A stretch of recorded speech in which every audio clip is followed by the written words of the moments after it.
Hello again, everyone, and welcome to the front line with Joe and Joe. Joe Pasillo, as always, joined by Joe Resinello. And once more, dear brothers and sisters, let us go into the breach.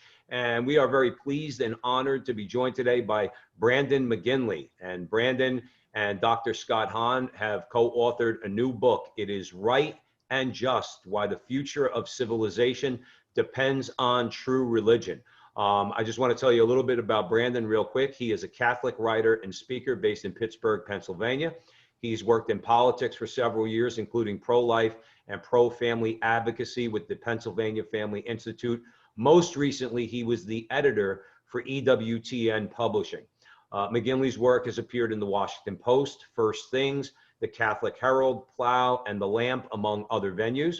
He speaks around the country on topics ranging from Catholic family life to friendship to church renewal. He's a 2010 graduate of Princeton University, where he met his wife, Katie, and they have 4 young children. Brandon McGinley, welcome to the front line with Joe and Joe. Thank you for having me. All right. So, Joe, I'm going to kick it over to you. We'll start with a prayer, and then we'll rock and roll. Brandon, even before I pray, obviously you're an intelligent guy. You went to Princeton. You have 4 kids, so do I. You just did it 20 years earlier. That's the first thing I thought of when I saw your bio. I said to myself, good Lord, I have 4 kids, but I got married at 43. So I'm going to be like old and gray. When you're done, you'll probably have more. So it's wonderful. I love it. Thank you. We'll just start with a quick prayer. In the name of the Father, Son, Holy Spirit, amen. Remember, O most gracious Virgin Mary, never was it owned that anyone who sought your help or sought your intercession was left unaided. Inspired by this confidence, we fly to you, a virgin of virgins, our mother. To you we come, before you we stand, sinful and sorrowful. O Mother of the Word incarnate, despise not our petitions, but in your clemency hear and answer us. Amen. In the name of the Father, Son, Holy Spirit. Amen. Amen. So, Brandon, so obviously the title of the book is pretty interesting. Why the future of civilization depends on true religion. And Joe put together a bunch of really good questions, but I have a question I want to ask right off the bat. How would we as Catholics define true religion? What is true religion? Yeah, that's kind of fundamental to the entire project that Dr. Hahn and I undertook in the book, because we tend to think of religion as kind of like a sociological category. Like there are several religions and all of them kind of have various claims to truth. You know, the traditional, the classical definition of religion has to do, in fact, you find in the old texts of the church, especially places like St. Thomas Aquinas, that religion is related to the virtue of justice, and therefore it's related to the idea of truth. Religion then is the way we do justice to reality as it is, and what is more real, what is more fundamental to reality itself than God, than the truth of God, and His goodness, and the fact that He created us and sustains us in being at every moment. And so, true religion then involves us as individuals and as communities, as families, and even as nations, performing our duties in justice to God. Brandon, because I think this is kind of related to what's going on. Obviously, we're seeing the confirmation of a new Supreme Court justice. This is something that's probably, you know, in your book with regard to justice itself. She's an originalist. But as Catholics, I know we would like to see a natural law jurist. How does that relate to what you're saying, the natural law? Yeah. That's an interesting question. You know, the question of how to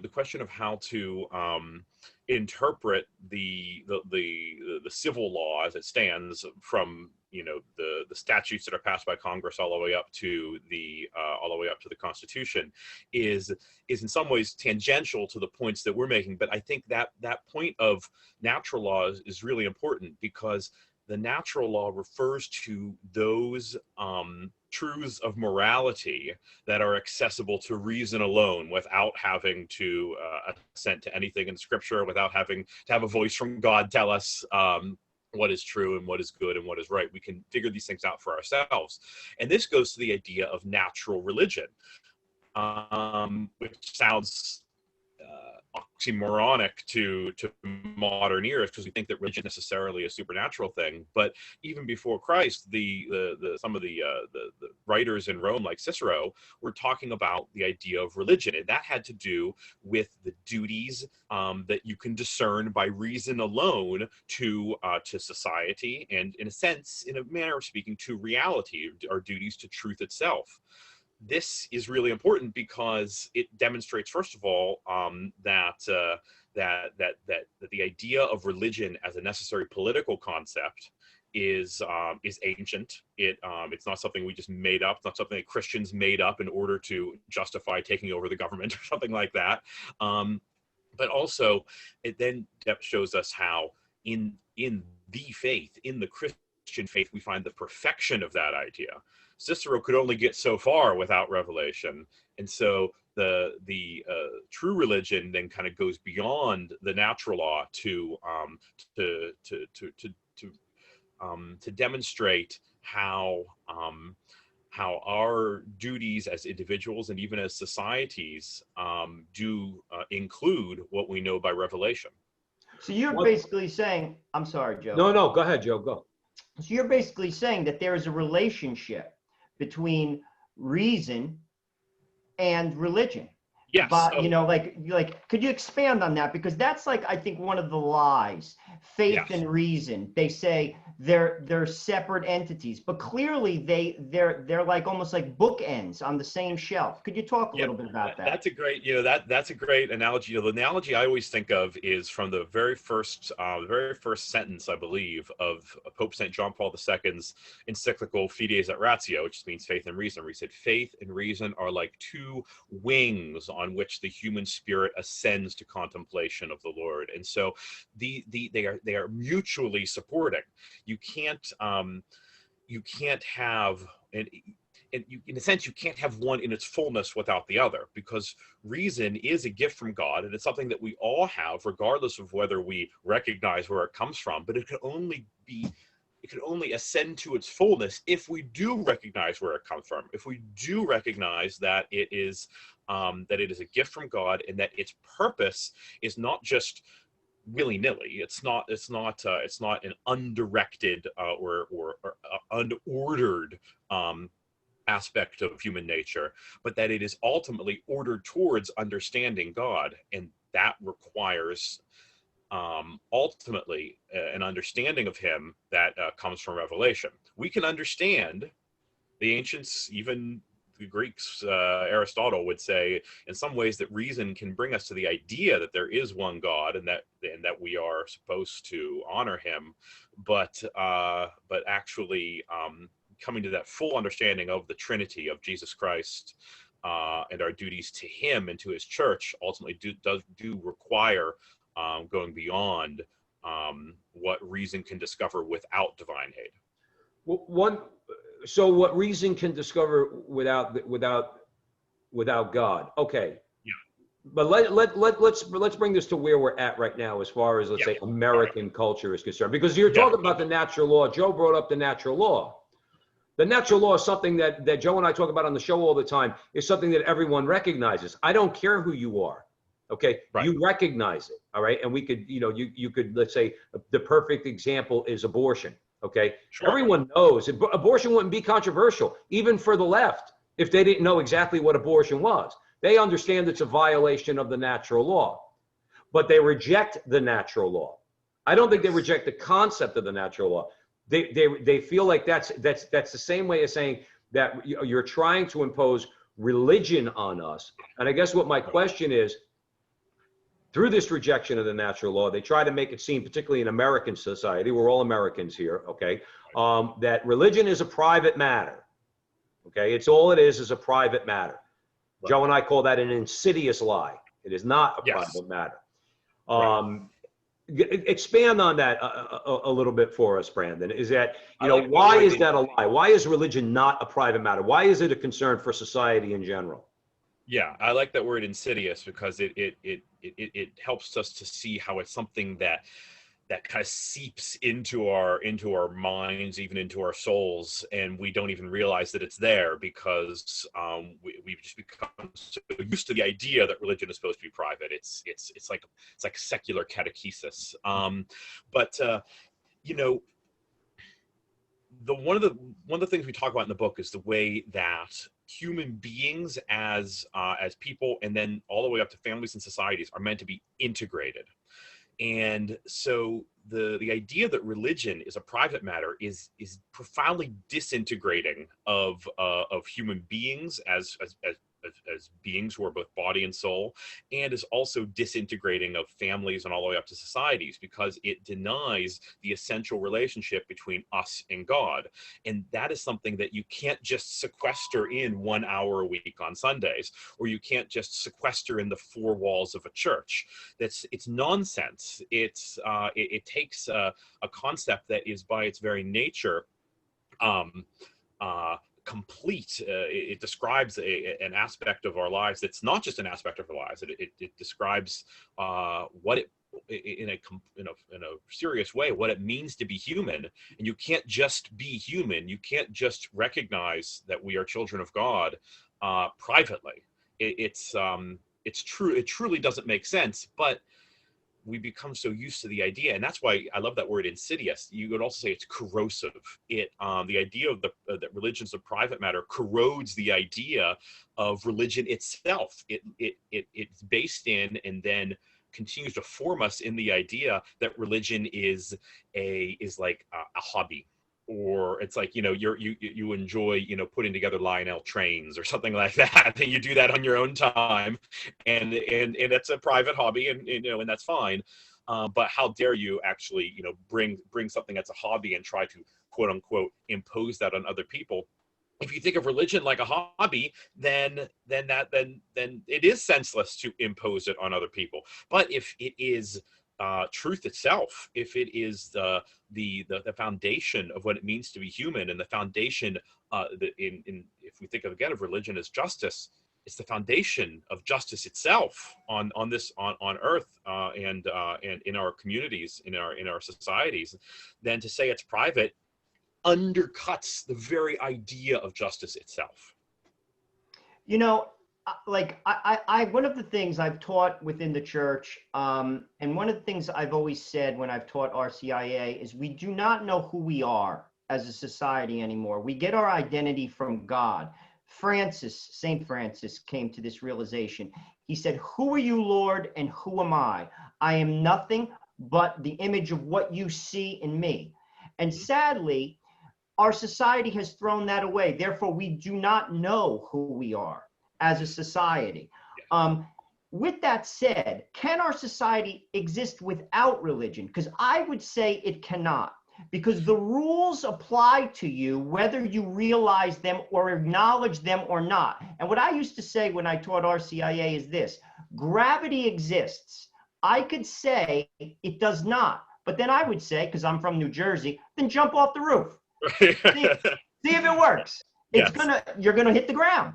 Yes. The rules apply to you because we all come from the same place. We come from God, and the goal of life is to return to God. When we forget that reality, we become lost. We don't know who we are. So when someone says, "Can society thrive without religion?" Could you just expand on that? Yeah, it is almost a contradiction in terms to say that society can survive without true religion, because a sustainable society depends on justice. What is justice? Justice is everyone is giving to each person his due. And if we aren't giving God his due, the foundation of all truth, the foundation of all goodness, then how can we possibly expect that society will give to each person made in God's image what is due to them? And so it's so the idea of, and I'm so glad you talk about reality and how reality has a claim on all of us. That's one of the, it's on the one hand a really simple observation that if God is real, that means he's real for everybody. He's not just real if I believe in him or if I don't believe in him. This, people will say in today, they'll talk about, oh, you can have your truth and I'll have my truth. Sure. It's one of these things. Heard that one a million times.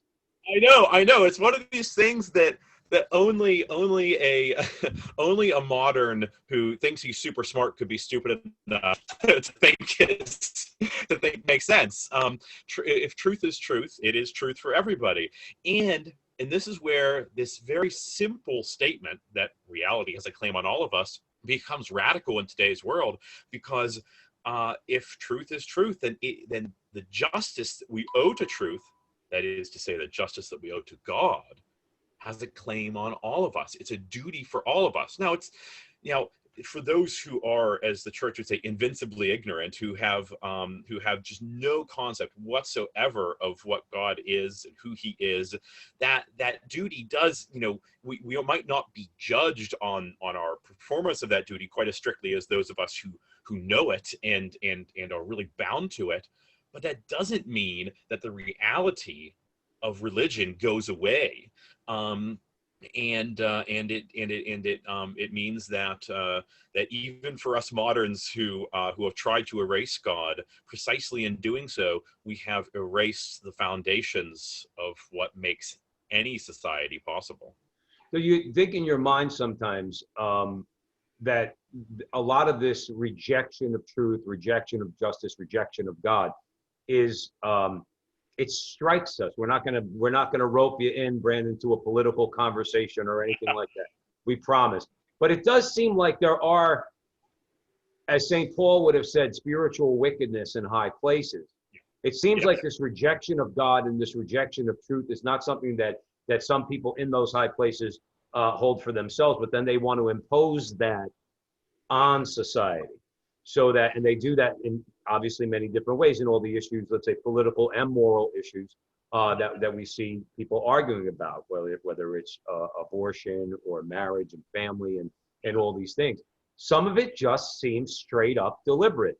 And like, that's why I bring up St. Paul. It's spiritual wickedness, because that corrosive, you use the word corrosive, one has corrupted, all right, their own beliefs, through, let's say, believing in relativism, and then they want to impose that on you in a very objective way, by the way, which is kind of interesting. They're relativists. Oh, absolutely. They're very relativist, except for when it comes to imposing their will on you. Then they're no longer relativists. Well, that's why I've said for a while that, relativism is an unstable state. Relativism, like secularism, is an unstable state because it tries to ignore reality, and ultimately reality comes back. Secularism tries to deny the reality of true religion, and relativism tries to deny the reality of moral truth itself. Mm-hmm. And ultimately, these things come back both in the sense that reality just asserts itself, but also in the sense that human beings cannot go without truth. And precisely for that same reason, human beings cannot go without religion. Religion is inescapable. It's one of the points we talk a lot about in the book, is that religion is inescapable. And so it's not a surprise then that the new truths that the supposed relativists are trying to impose take on the form of religion. They take on a liturgical and even sacramental form. I saw something on Twitter the other day that was, you said we're not going to do politics. No, do whatever. No, you go ahead. I'll dabble in this. It was extremely alarming thing on Twitter where a woman was doing it with cards for some reason. I guess so you didn't need to have the sound up. She talked about how her dad is dying. Her Republican, dyed-in-the-wool Republican dad is dying. And her and her sisters have browbeaten him in his dying weeks into casting a vote for Joe Biden in order to make them happy. And she describes this as a kind of triumph. Meanwhile, they're guilting their dying father into casting this vote. And someone pointed out on Twitter, I think it's exactly right, is that her joy at accomplishing this is very similar to the joy of a Catholic in ensuring that a parent receives last rites. Mm-hmm. The vote has taken on a sacramental importance. It's essential to her and her sisters that their father die in a state of political grace by voting for Joe Biden. And so this sense that the new truths, the new political and moral truths have taken on a religious aspect, and not just abstractly, but take on the form of liturgy and sacrament. This is just the reassertion of the idea of true religion. It's just that it's a false religion.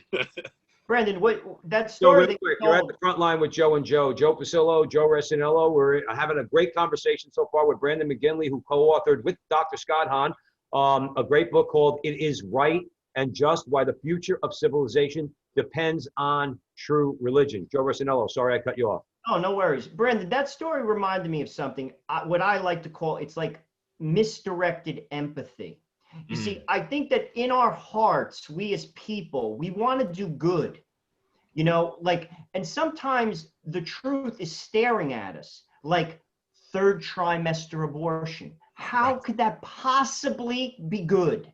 Right. Yet, the person who supports that with their vote will then say, well, I am on the board of the Museum of Natural History, and we do X or Y, or I have these environmental concerns about the trees in the Amazon. Listen, the board of the Museum of Natural History is a good. Yeah. So are saving trees. But babies are more important. It's a misdirected empathy because our hearts are geared towards the good, because we all come from the same place. And that's what, as you were telling me that, like those, like they're just, there's many people who are, Mother Angelica used to say this on EWTN. I could relate to her, actually, in many Sure. ways. Italian lady, she reminds me of my old aunts. And she would say, people are sincere, but they could be sincerely wrong. Yes. And I think there are many people like that. They're sincere about, that person was sincere. They're just sincerely wrong. And it's not because I say so. Right. There are truths that basically, they're over other like concerns, but that gets lost. It gets lost. Joe, along the Absolutely, lines of, I'm sorry. Go ahead, Brandon. No, go ahead. Go for it. You're good to go. No, I was just going to say, along the lines of being sincerely wrong, I wanted to segue into a question about the separation of church and state, which is something that we've had to imbibe our whole lives. We're a little bit older than you, Brandon, but we've had to imbibe that from the culture. It's like, don't bring religion. We have separation of church and state. Obviously, Catholics don't believe that. And I really wanted you to expound on this question, because this is one that catches a lot of Catholics off guard. And if we are to defend what it is we believe and what we want society to look like, we need to dissect that. We actually need to destroy that argument. Why is this argument that there is a separation of church and state wrong? Yeah, I used the word integration before, and the idea that a person is an integrated kind of composite of body and soul, and that to live an integrated life means to live in the truth, and not to say that the truth only matters sometimes and then stops mattering whenever it's inconvenient for it not to matter. And that goes the same for a family. It goes the same for a society. The church and the state cannot be separate, certainly in the way that idea has come down in American society, any more than the body and the soul can be separate. When they are separate, they're dead, or the body at least is dead. The idea that the state cannot recognize religious truth is a kind of nonsense that, again, would not have been comprehensible to anybody as recently as a few hundred years ago. And I'm not saying that that Pope Francis needs to lead an army of Swiss guards into Washington, D.C. tomorrow, but I am saying that we are living in a kind of unstable state, like I said, with regard to true and false religion, that in which we are denying a certain reality, which is that the truths of religion, the truths of God and morality bear on all of us, including the civil authorities we build up. ultimately all authority in the old calendar, the old 1962 calendar, for those who go to Latin Mass communities, yesterday was the feast of Christ the King, and in that, and Christ is not just the king in some sort of esoteric or abstract sense. There's also the idea, the true idea of social kingship of Christ. He is the king of our societies, and all authority ultimately comes from him, even authority that is apparently quote unquote secular in nature. And so, so it's odd to American, especially modern American ears, to speak this way. But the fact of the matter is that the justice that we owe to God does not stop whenever you get outside your own heads or outside your family. The justice we owe to God is ultimately corporate, in the sense that it's communal, and in the sense that if all authority comes from him, that implies a duty to recognize him. I mean, clearly we don't live in a theocracy, and Right. there's a lot of different people in this country. I mean, my idea of separation of church and state is almost, to be honest with you, as God's idea of it, when he says, God, he doesn't impose his will. That's right. But sadly, particularly again on the political left, they want you to say, listen, you can believe whatever you want, but you'll do it in your house. Right. And I think at the root of it, because you mentioned authority, most people recognize a God in some way, shape, or form, but they feel that he steals from us. And what I mean by that is this: if we listen to him, we will not be happy. Or free. I think that's the selling point. Or Joe, or free. Or free. I agree with you that happy would be a good word. I think a better word would be they're trying to convince you that if you listen to God, you're not really free, because it's a perverted notion of freedom, or perverted definition of freedom. And then that perverted definition of freedom becomes a God in and of itself, becomes an idol. And that's it. There's so many things to there. So first of all, that idea of idolatry is really important, because like we said before, the new religion, or whenever you have this idea of secularism that claims to be neutral among religions, it ultimately forms a kind of new religion around new truths. That's idolatry. Secularism is necessarily idolatrous, because ultimately we are going to organize our lives around something. And if it's not the one true God, it's going to be something else. It's going to be money or power or pleasure or something else. Or politics, for that matter, and so secularism is necessarily idolatrous. I also want to observe about. I think it was great that you guys both, talking about happiness and freedom. And I think one of the great lies of our culture is that happiness comes from complete autonomy. That the only way we can be happy is if we are completely unencumbered and unlimited. But first of all, it's a lie, because we're never completely unencumbered and unlimited. We ultimately do come up against reality itself. But also happiness, but also that completely unencumbered freedom, that freedom that claims to be detached from all authority, from all truth, ultimately leads us to a far deeper slavery, a far deeper unhappiness. We talk about in the book, the old Bob Dylan, the old Bob Dylan song, you got to serve somebody. Yeah. And it's true. And we're ultimately either going to serve the one true God who loves us and wants the best for us and is goodness itself, or we're going to serve other gods who ultimately will bind us in slavery to our desires, to some concept of power, to covetousness. It is to pleasure, and so the idea but it's one of the best lies the devil ever sold us, is that we find happiness in true freedom, because it turns out in not true freedom, in a false view of unencumbered freedom detached from truth, because that ultimately leads us to the deepest unhappiness, the deepest despair, the deepest sense that we are, frankly, I think it leads us to a despair of feeling we are unloved, because we can't escape the reality of the natural law. And so we find ourselves entrapped in sins that we can't name, because we don't know that they're sins, but we know that something isn't right. We know that something is corrupted inside of us, but we can't name it because we've lost the vocabulary, and it ends up becoming alienating and destructive. To go back to our original point, destructive of society itself. How I used to teach it, I used to say, obviously, like we're referring to the scripture verse, you know, my burden is easy and my yoke is light.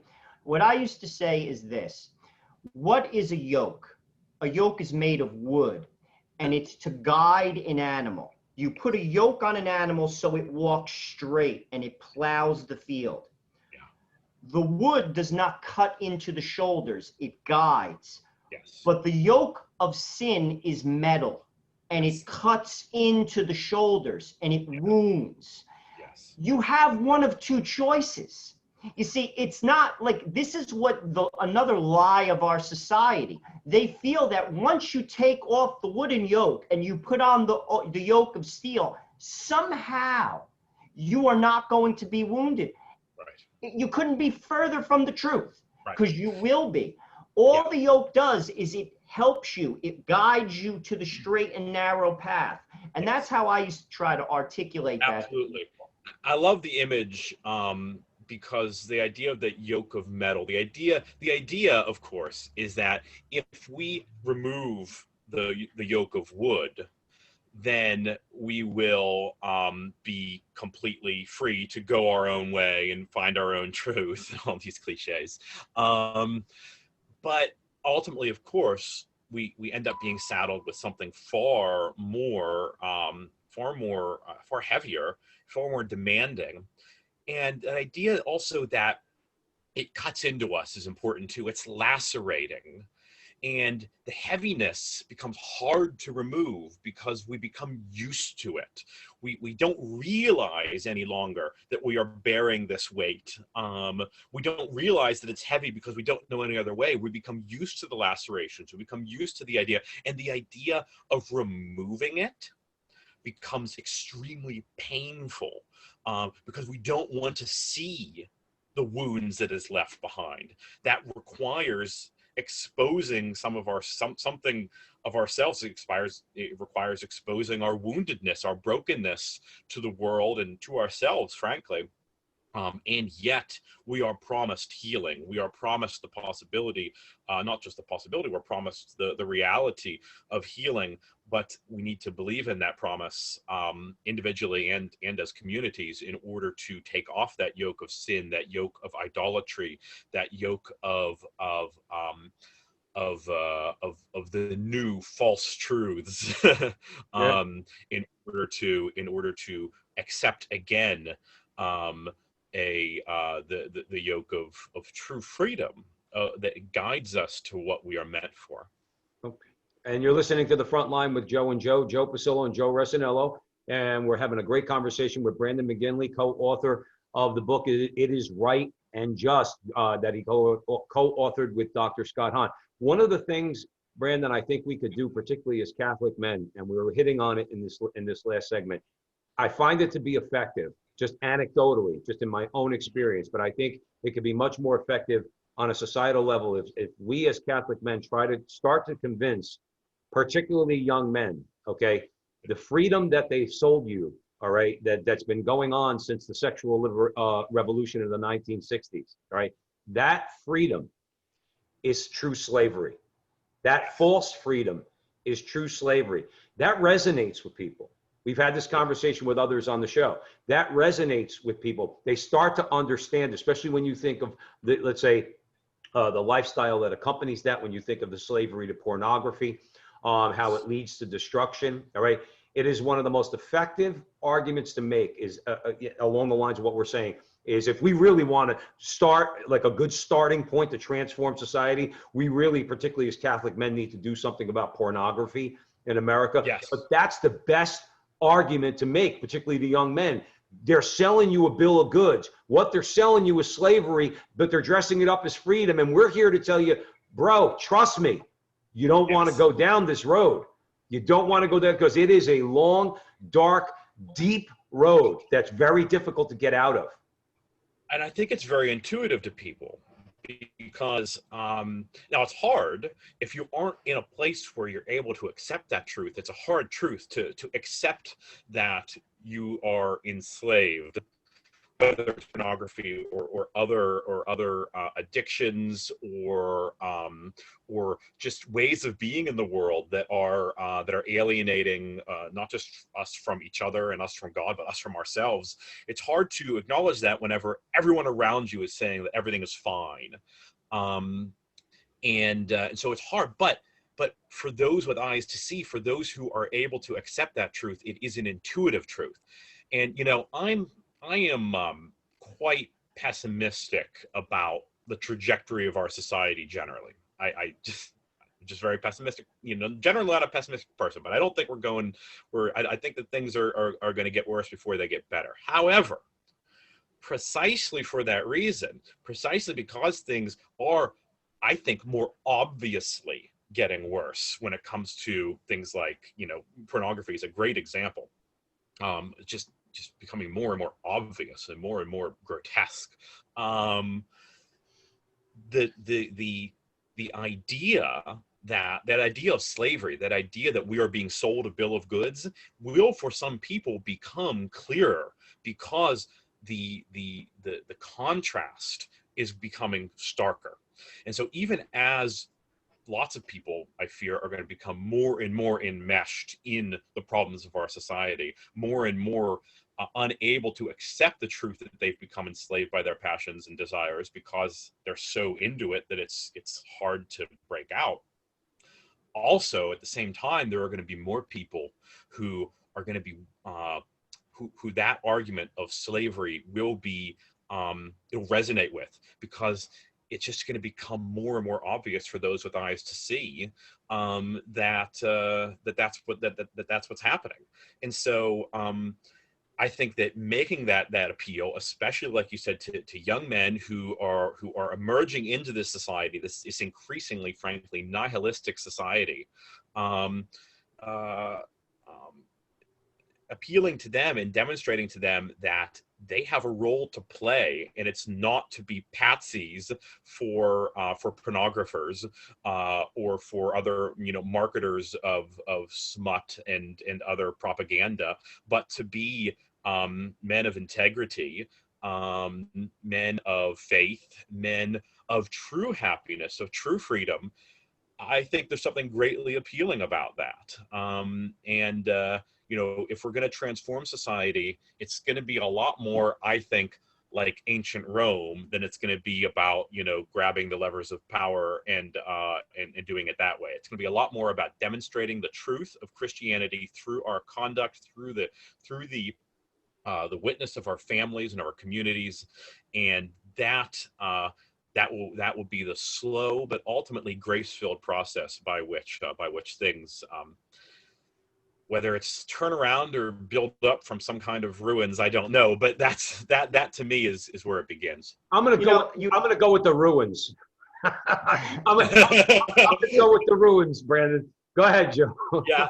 No, you basically touched on what I was going to ask you. I was going to say, how do we rebuild and rediscover religion, basically, publicly in America? But you touched on it, and I was going to give my answer actually before I asked it to you. And I say this constantly in many of our interviews and on our show. Only saints change the world. You see, one of the things for me personally, what changed my view, I mean, I was raised Catholic. I went to Catholic school. Then I made it my own when I was 22. But one of the things that really made a deep impression upon me is seeing holiness. I have seen this in my life with the Franciscan Friars of the Renewal. I don't know if you're aware of them, but I am very, Joe is very involved with them, as I am, and also with the Missionaries of Charity. I have seen holiness, and that is the deepest impact on a soul.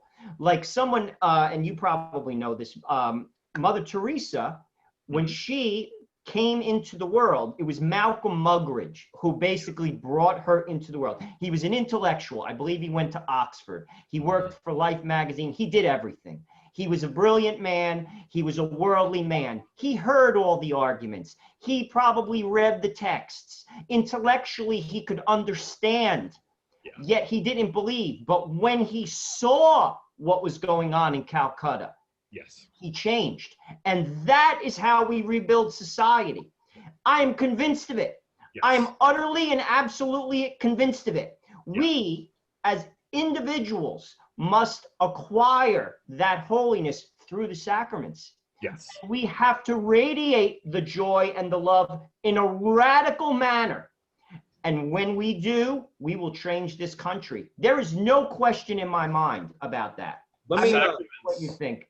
Let me ask a question that dovetails on that. Okay, so how do we're obviously talking about having a society where we're interested in the common good. Okay, how do we as Catholics, how do we claim to know what is in the in the common good of society, in the common interest of society? Why is our claim to the common good, let's say, to use a word, superior than other worldviews? So I'll begin at an abstract level and then kind of try to drill down to more kind of practical. The key thing is that the way that people think of the common good in the modern world is that it is destructive of the individual good. That the common good is most people think, and this is because the idea has been captured by and taken away from the original truth of the concept, to mean that the individual, and you see this in fascism, and you see it in on the left. It's a necessary part of the corrupted ways we think about the common good, that the individual is supposed to let himself be subsumed into the common good, and ignore his own good or his family's good in order to kind of activate or actualize the kind of quote unquote common good of society. This ultimately leads to totalitarianism and so on, of the left and the right. The true understanding of the common good includes the individual good. It says that what is good for all includes what is good for each individual. It is not destructive of the individual good, but brings the individual to kind of a higher plane and kind of actualizes what is good for the individual, what is good for the family, what is good for the neighborhood, the city, the state, ultimately the entire world, participates in the supernatural common good, and ultimately, in some sense, a temporal common good. And so what the Catholic view of the common good has that others don't have is that it is radically integrated and radically inclusive of families. It doesn't say that the family is supposed to fall away so that we can all participate in some sort of vague notion of the international common good or something like that. But the families participate in the common good by being the best families they are, the best families they can be. Individuals participate in the common good by being the best Christians, the best people we can be, and ultimately, of course, and so we serve the quote unquote common good of our nation by being the best Christians we can be, by being the best families we can be. The other thing that the Catholic view of the common good has is, as I alluded to earlier, a notion of a supernatural common good that unites everybody, and the supernatural common good ultimately, of course, is salvation. And so we have an idea of the good that emanates from goodness itself, from an infinite good that we all participate in, and so our vision of the common good does not pit people against one another, does not pit families against their own members, does not pit families against society, but recognizes that in the same way that the hierarchy of angels participates each in their own way in the glory of God, the hierarchy of the church each participates in its way in organizing ecclesial affairs and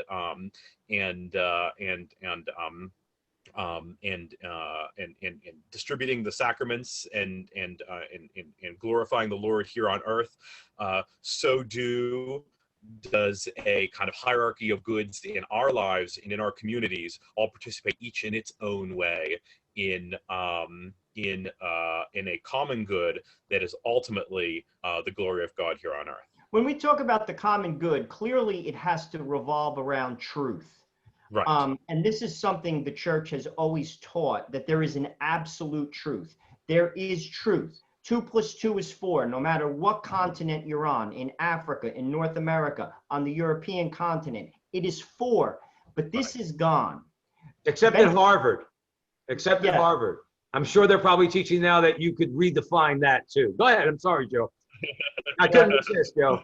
Joe has a thing for Harvard. His brother went to Yale, so he's a little what's it called? He's got a little thing against him. I went to Princeton, so I'm perfectly. Harvard is 1,000,000% fair game. Exactly. Hey, listen, at least you guys got Robbie George on your faculty down there. Yes. Down there at Princeton. Yeah, Robbie. So there's something to be said for Princeton. But Benedict talked about a dictatorship of relativism. Clearly, the world is captivated by it. We've talked a lot about this during this conversation, your truth, my truth, but there is one truth. And God said, I am the way, the truth, and the life. Another thing I like to communicate, God said, I'm the truth. I'm not the custom. He's the truth. And we must embrace that truth. Clearly, like I said, America has gone astray. Was there a moment in our history where that was defining, where we kind of went this way, or was it gradual? I think it's gradual. I think that I think the best thing to say is that it's gradual, because it's kind of like a parlor game where you can say, where did everything go wrong? And, the most radical kind of, traditional Catholic view would be to say, oh, it went wrong at the founding itself when we weren't founded on, the Pope. And then there's kind of the more modern view that, oh, everything was fine until the Second Vatican Council in the 1960s and sexual revolution, and we're going well until all that. And it's something, I think the truth is somewhere in between the two. I think we had a more or less sustainable arrangement here that was probably about as good as you can do on the terms of liberalism in this country. And it probably could have been sustained for longer, but secularism is corrosive, and especially, and I think liberalism is corrosive in the broadest sense of that word. And so ultimately, we were dealing with a question of being built on a foundation of sand, a much stronger foundation of sand than a lot of other modern societies, but one that was still always kind of being pecked away at, or slowly. The tide was coming in, if we're going to describe it as a foundation of sand. And so I do think ultimately it's a more gradual thing. I think, I haven't put a great deal of thought into this, but I do think that it's hard to ignore the role that the world wars in the 20th century played in this. I think World War II in the US, in Europe, World War I was absolutely devastating, where all the entire idea of peace and goodness itself seemed to have been just ripped out of the earth by the gore of the absolutely seemingly senseless bloodshed in the trenches of World War I. And I think you get a lot of really bad ideas come out of that, because people were just, a lot of nihilism came out of it, because the whole thing looked quite nihilistic. And I think also in out of the Second World War in America, there is a sense that in order to maintain the order, an order that had space for goodness, we had to do terrible things to do it. And I think that we're still living with a lot of I think we're still living with a lot of the fallout of the destruction of an old order that wasn't perfect, but at least made some claims to be good, and have now been replaced by a sense that everything requires moral compromise, that everybody has to get their hands dirty morally in order to sustain what we have, and that ultimately is corrosive of the idea of moral truth. Since we're on the topic of Benedict, in 1969, when he was Joseph Ratzinger, he gave a radio address, and he basically said, it's showing to be very prophetic. He said that the church will become smaller, but as it grows smaller, it will become stronger, and its light will project to a society that has destroyed itself. And I believe that to be true. I am seeing our society basically erode, and our church.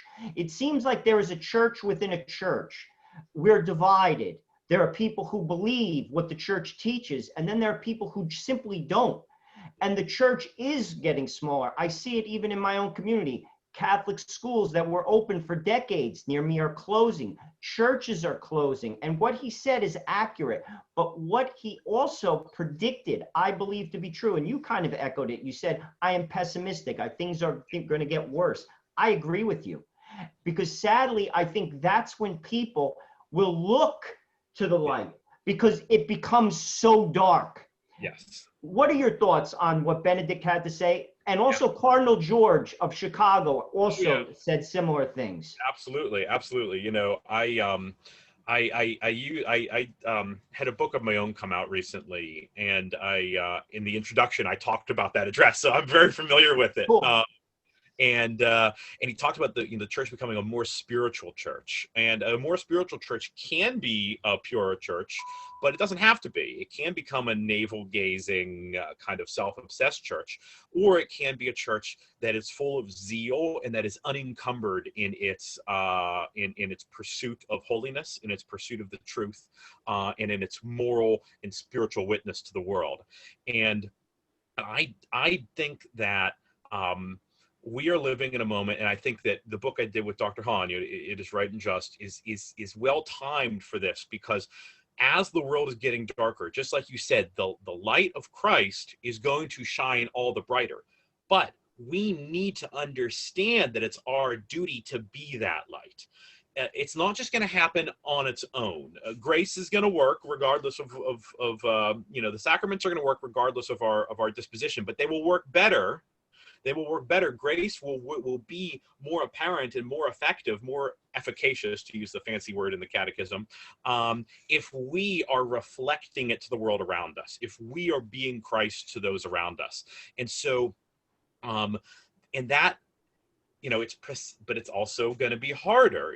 We're meant to be signs of contradiction. We sometimes use that phrase kind of flippantly, but the more contradictory we are, the more opposition we're going to stir up, because people don't like to be contradicted, and a civilization that's going in a particular direction does not like to be contradicted, and people who are quite powerful and invested their power and money in that civilization going in a particular direction are not going to like to be contradicted, and the church is going to have to get used to the idea that precisely in order to live out her mission and to turn society towards the true religion, she's going to have to be a contradictory voice and force and witness within society as it is. That's how it's going to turn. The church didn't convert Rome by being as wimpy as possible with regard to Roman customs. The church converted Rome by creating holy people who, in their lives, were contradictions to the customs of Rome. Right. Classic example from the halls of power is Saint Ambrose, who, when the emperor Theodosius, who claimed to be a Christian, massacred the residents of, I believe it was Thessalonica, Saint Ambrose, the Bishop of Milan, didn't say, "Oh well, I told you not to do that, but what can I do? I'm just a bishop." Said, I will not say mass in your presence, the emperor, speaking to the emperor, until you perform public penance for this terrible sin that you have committed. Wow, is all I could say. Well, exactly. And what happened? The Emperor Theodosius did perform public penance for the massacre that he committed, and he was restored to his relationship with the bishop, and restored to his relationship with God. And in a sense, in a real sense, the empire is, in a sense, restored to its relationship with the church and with God. That's the kind of thing that we need right now. We need that kind of witness where the church is, even though she doesn't have the power she once did, in a sense, to act as if she did, because the only way she's ever going to be able to demonstrate her spiritual and moral authority is to act with that authority. Yeah, I'm starting to believe that, because, Joe and I like to talk about the left all the time on the show, but the problems run, I mean, currently, right now, yes, the problem is the left, but it's much, much, much deeper than that. And you mentioned Rome. Rome had to fall. Rome had to fall. And then, I mean, we see, it's why as Catholics, we have to remember, we have an example of this in history, all right? A real example. Rome fell. It wasn't what it was, okay? And it was in ruins. And on those ruins, the Catholic Church built Western civilization. People in America, Brandon, they need to get it through their head. God is to be worshiped, not America. Joe and I love our country. I love America. I do. Okay. I don't like what America's done. I don't, with abortion and issues on marriage and all of it. I don't like what America's done. Stupid foreign wars. Okay. But it is my country and I love it. But at the end of the day, if it's going to be the end of America, but it's going to be a rebirth of a real, true, holy, yes, dare I say, Catholic society, then America's got to fall. Ultimately, God will draw out the greatest good from it, which will be a much holier, much more virtuous society. But if it's got to fall, it's got to fall. And we need all of us in this country to get it to our heads. In other words, that may very well happen, but then on those ashes, we're going to have to rebuild. Yes. You talked about being a contradiction, Brandon, and something that requires courage, but it's not courage, I think, the way I think the world sees it. Something I always think about is when I pray the rosary on the sorrowful mystery, the first mystery, when we're, Christ is in the garden. Another one, I like these little phrases. Christ stayed because Christ prayed. The apostles flee. They didn't pray. You see, we have to ground ourselves in the strength of God. You see, it's very clear you're a very gifted person. You have a great career. There's no question in my mind. And Joe and I have been around. We talk a good game. A little bit. You know what I mean? But at the same time, we're just made of flesh and blood. And it reminds me of a book, as well as a man who I think one day who will become a saint, Walter Chiswick. You probably are familiar with him. He was a priest from Pennsylvania who went into the Soviet Union. And he was a Jesuit, and he was imprisoned for many, many years in Lubyanka. And he was a tough guy. Yeah. Like before he became a priest, as a kid, his father was a coal miner. He called himself, he was a tough. He would not only get into fights, he would start them. Yeah. He was a tough guy. Yeah. But he relied on his own strength. And in prison, he was broken.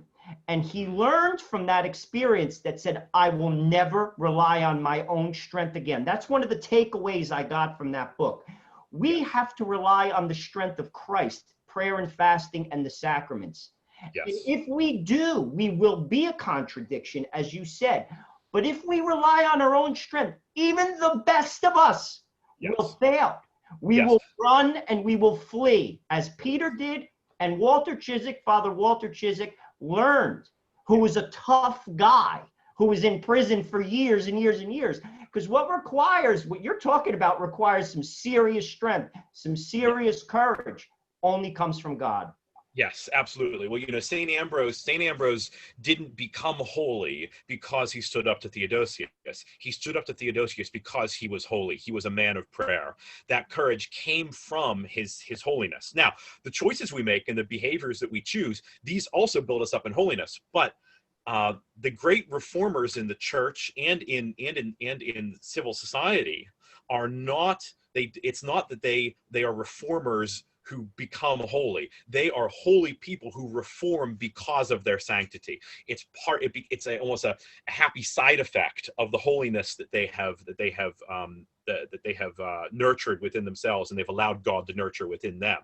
And so when we think about what we're doing now in the church and in the world, holiness is attractive.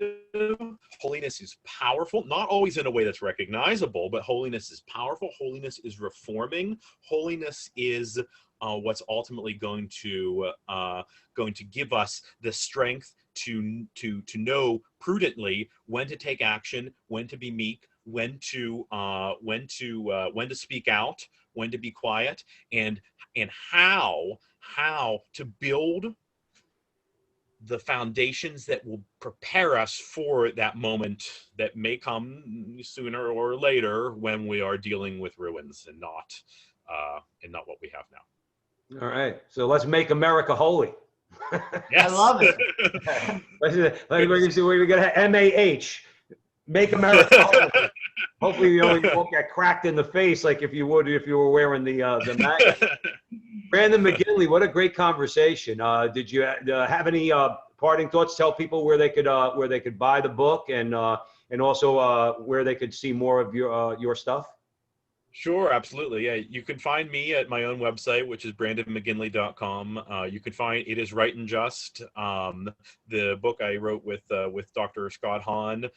Anywhere Catholic books are sold, it's in pre-order right now on Amazon. You can also order it from Emmaus Road Publishers.